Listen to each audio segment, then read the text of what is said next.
भाऊ एकंदरीत काय सांगाल, महाविकास आघाडीचं काय चित्र आहे, सध्या काय परिस्थिती आहे, महापालिकेला कसं समोर जाणार आहे राष्ट्रवादी?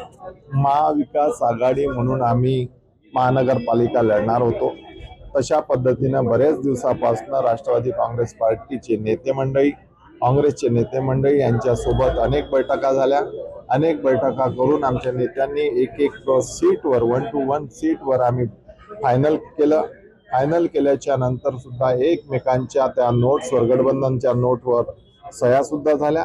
त्याच्यानंतर काय कुठे घोळ अडलं, काय कोणाचे फोन आलेत, काय शेवट काय झालं, कोणत्या पक्षाला फायदा पोहोचावा याच्यासाठी तर काही ना, मला असा अंदाज आहे की काही काँग्रेसच्या पक्षाच्या नेत्यांनी हे ठरवलंच असेल की आपल्याला कुठे ना कुठे भाजपला फायदा पोहोचवायचाच आहे. अशा पद्धतीचं काम त्यांनी केलं आणि वेळेवर रात्रीचे 2 वाजता त्यांनी फोन आमचे उचलणं बंद केले. तेव्हा आम्ही, आमचे नेते आणि आम्ही स्वतः सतर्क झालो की यांच्या मनात बोलताना वेगळं आहे आणि करताना वेगळं आहे. ते हे लक्षात आल्याच्या नंतर आम्ही रात्रीचे 3 वाजतापासून आम्ही आमचे बीफॉर्म वाटणं सुरू केलं. एकंदरीत किती जागांवरती आता राष्ट्रवादी लढणार आहे, काय सांगाल?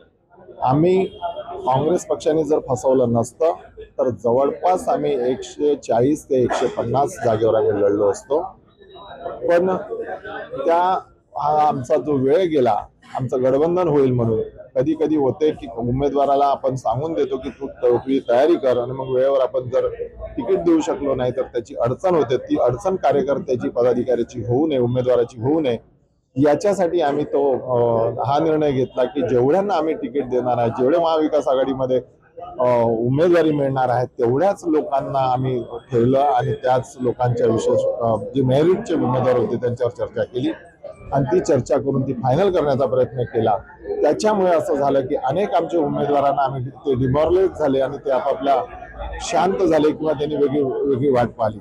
तर असं हे नाही झालं असतं, काँग्रेस पक्षाने असा शेवटच्या वेळेस धोकेबाजी केली नसती तर आम्ही एक 15 सीट त्यांच्यासोबत लढलो असतो आणि त्याच्यात यश काँग्रेसला सुद्धा ना आम्हाला सुद्धा चांगलं मिळालं असतं. पण ह्या जर चर्चा सुद्धा पहिल्यापासून नाही केल्या असत्या की त्यांनी म्हटलं असतं की आम्हाला अजिबात महाविकास आघाडी करायची नाही आहे, तर आम्ही इथून आमच्या नागपूर शहरात राष्ट्रवादी काँग्रेस पक्षाच्या शरदचंद्र पवारच्या गुटाने 140 ते 150 सीटा लढवल्या असतात.